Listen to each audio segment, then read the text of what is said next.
Magandang araw sa lahat ng maginoong magmamano. Nasa kalagitnaan na tayo ng Stag Derbies. Tapos na yung mga early bird na series.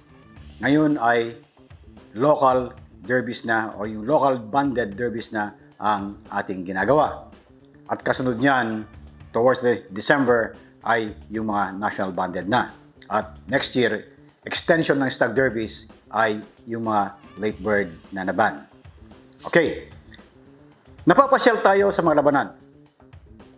Nakikita natin yung mga manok na nilalaban sa mga usually 5 Stag Derbies. Pag nandun ka sa sabungan, makikita mo yung iba't ibang factors kung bakit nananalo o natatalo ang isang manok. Minsan, sa mga grupo ng mga breeders, sabay-sabay kami nag-a-analyze ano yung mga factors para manalo ang isang manok. Napakaraming combination ng mga factors.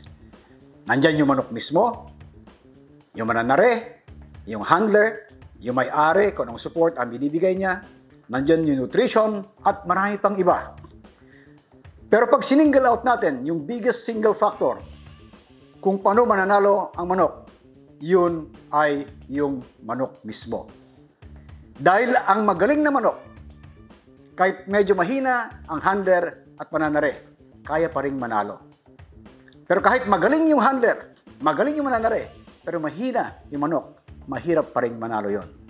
So mag-focus muna tayo doon sa katangian ng manok.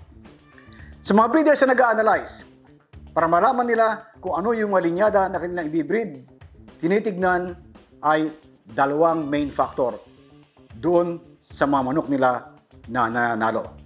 Ito ay ang gameness at cutting accuracy or cutting accuracy at gameness. Bakit ko binaliktad? Sa mga breeders, mas marami yung gusto nila yung game o matapang na manok.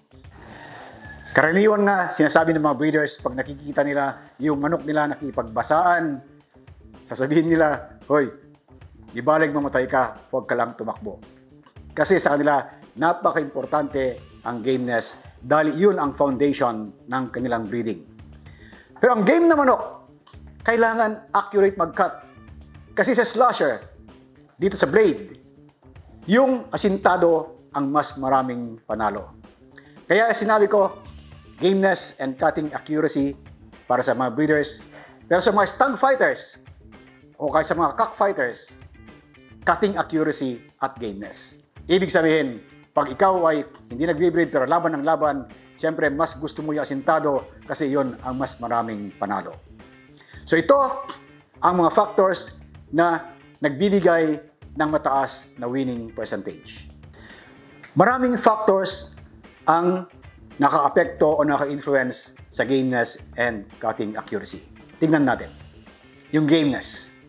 Sabi nga ng mga Amerikano, ang isang biggest single factor na nakakasira ng gameness o tapang ng manok ay poor health.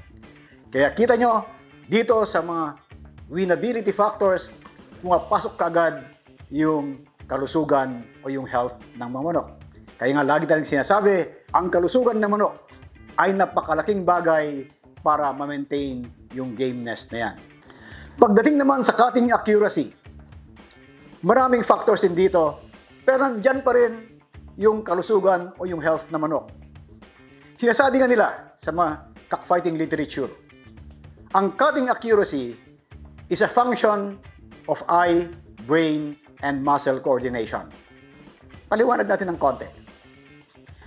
Pag healthy ang mata ng manok, nakikita niya kung alin ang patatamaan niya. Tatamaan ko ba ito sa katawan o sa ulo? Yun ang eye. Kaya nga kailangan malinaw ang mata. Diyan pumapasok nga yung mga vitamin A, diyan pumapasok yung oxyrid para walang bulate sa mata.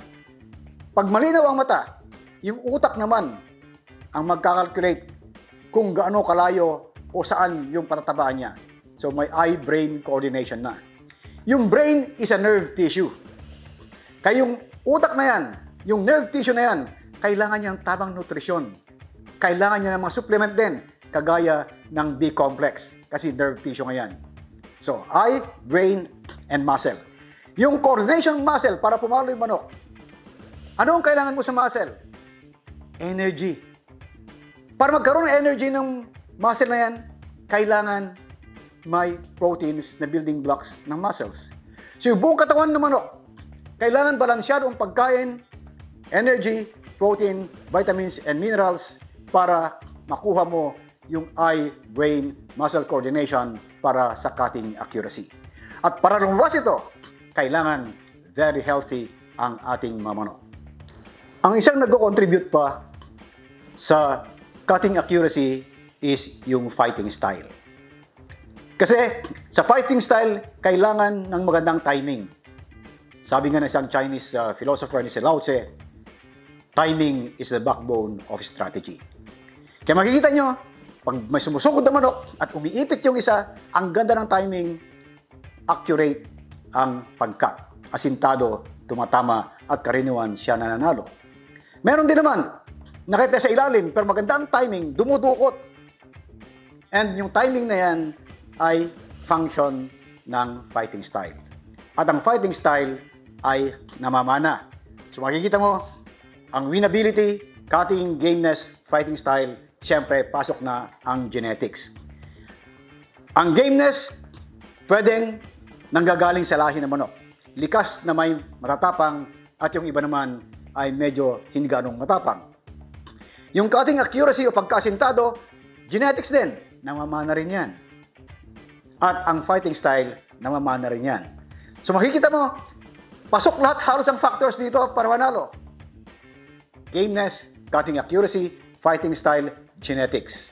Pero lahat ng mga ito, kailangan mabigyan ng tapang nutrisyon. Sabi nga, half of the breed is in the feed.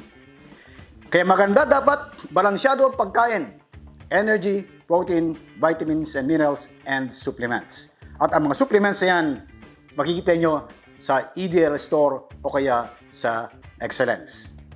Manok ang pinag-usapan natin, kaya yung mga attributes nila ang ating diniscuss. Pero huwag kalimutan, lahat ng factors para manalo ay kailangan kompleto. Napalaking bagay ang handler at ang mananare.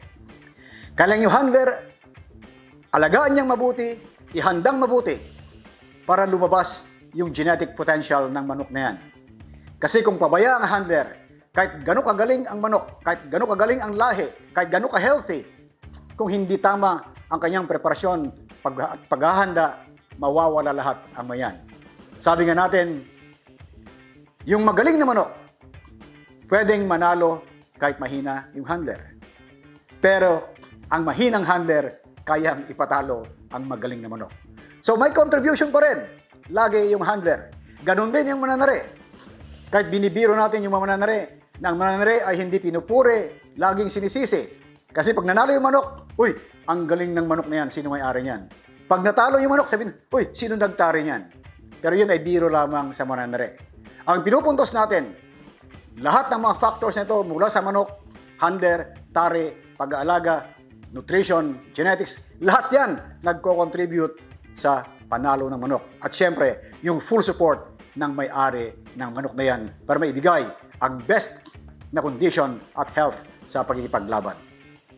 May pahabol na katanungan si Eduardo Bertulfo, 5587. Good day po, Doc Hill. Tanong ko lang po kung matatawag po bang sobrang inbreeding yung pagpapares ng mga pipinsan o magkakapatid sa tatay pero magkakaiba ng nanay. At ano po tawag sa ganitong pagpapares at pwede po bang ilaban mga anak sa ganitong pagpapares? Maraming salamat po and God bless. Okay, Eduardo, ganito yan. Ang pinaka-intensive na inbreeding ay yung brother-sister. Sumunod dyan, yung father-daughter at yung mother-son.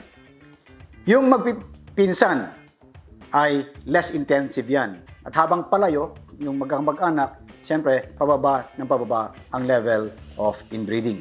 Pero lahat yan ay inbreeding pa rin. Ang tanong mo, pwede bang ilaban ang mga anak?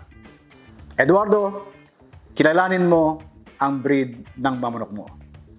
May mga lahi na kaya nila ang intensive inbreeding. May mga lahi naman na kahit konting inbreeding lang ay hindi na nila kaya. Nagkakaroon ng tinatawag na inbreeding depression. Ito yung nawawala yung gameness, naging duwag yung manok, tumatakbo. May iba naman, nagsasuffer ng poor health dahil sa inbreeding.